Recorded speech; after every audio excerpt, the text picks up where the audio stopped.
just going to look at a random fraction to start with, 11 over 7. Now, if I wanted to work this out as a mixed number, I could do 7s into 11, which would give me 1, and then remainder 4.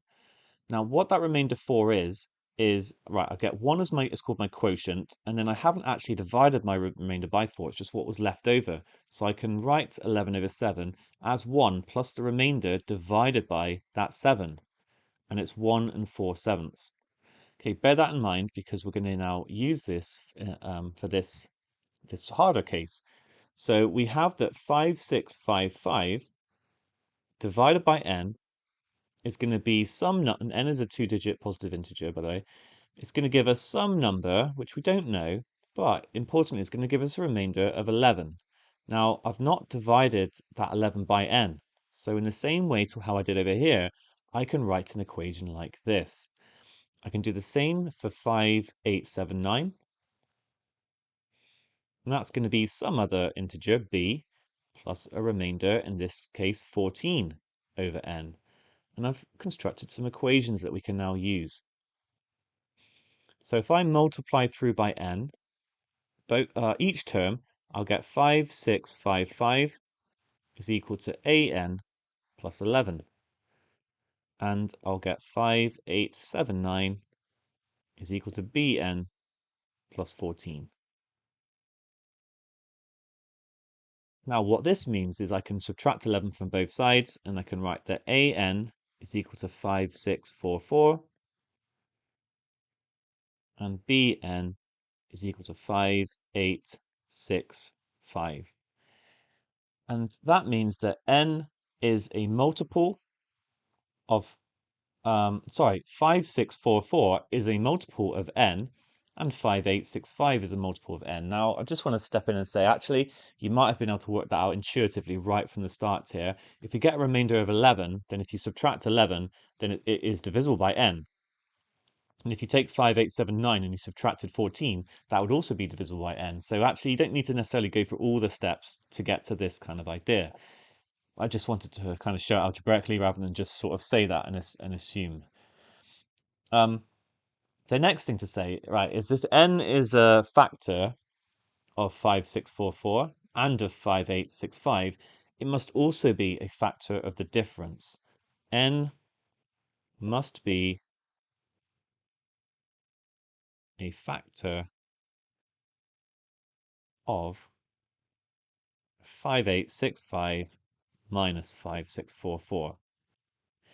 I mean, I can actually show this algebraically, so I might as well. If we take bn, we minus an, so basically I'm doing the bottom one minus the top one, then it's going to be 5865 minus 5644, which is 221.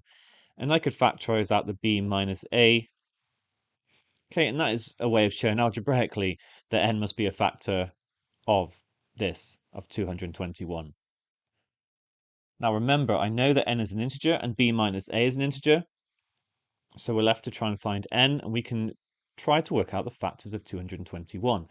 Now, we know they're two digits, so actually it probably makes sense to start with two-digit numbers, but I'm just going to start with 2 and kind of, this is a useful thing to know in general if you're trying to work out the factors of a number. Start with 2. Okay, 2 doesn't work because it's not even. Then try 3. The digits don't add up to a multiple of 3. But then you actually don't have to try 4. So try 5, because 4 is not going to go into it if 2 doesn't go into it. It doesn't end in a 0 or 5. So I'm very quickly talking about divisibility tests here. 6, because it's not even and it's not multiple of 3, either of those mean it's not going to be divisible by 6. I don't need to even check that. You only actually need to check the prime numbers. 7, okay, this might we need to do this one. So 7s into 221 go 3 times and then once remainder 4. So 7 doesn't work. We don't need to check 8 or 9 or 10. 11. 11 is going to go into 220 because it's going to go into 22, but not, it's going to leave a remainder of 1. Right, now on to more difficult ones, 13.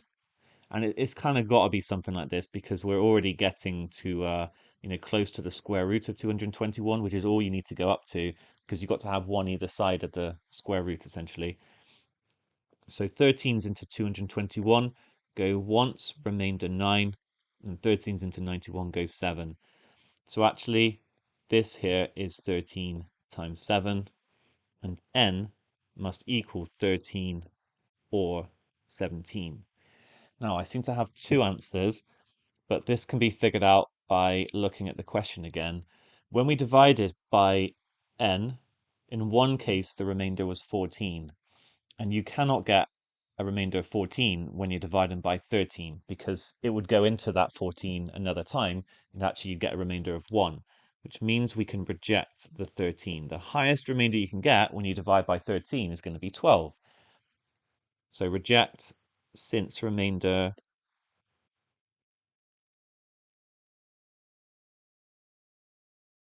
um, can only be 12 or less, not 14. Hence, n is equal to 17, and we're asked for the sum of the digits. It's going to be 8 is the answer.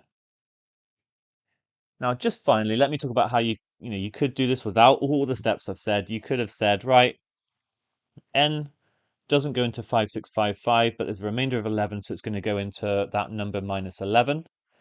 And the similar goes for over here. It's going to go into 5879 minus 14. Then you could construct these two numbers. Right, n's going to go into those numbers. It must go into the difference. Find the difference, and then find the prime factorization, and then rule out the 13. So very, very quick steps.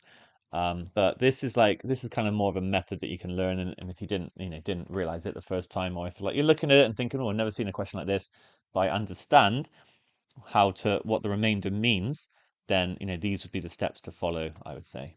Okay, good.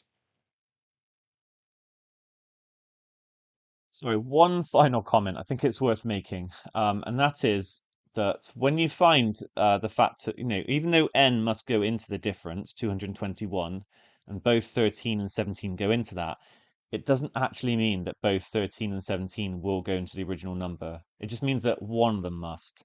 And so another way of checking that whether it's 13 and 17 instead of the remainder would be to actually divide them both into it.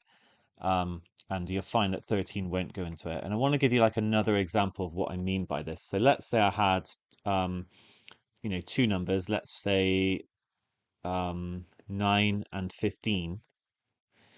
And then I want to find a number that goes into both of these. And, obviously here we can see 3 does, but if there's a larger number, it's less obvious. So I could find the difference, and I could see the difference is 6. So the number I'm looking for must also go into 6. So I would get 2 and 3 as my factorization of this.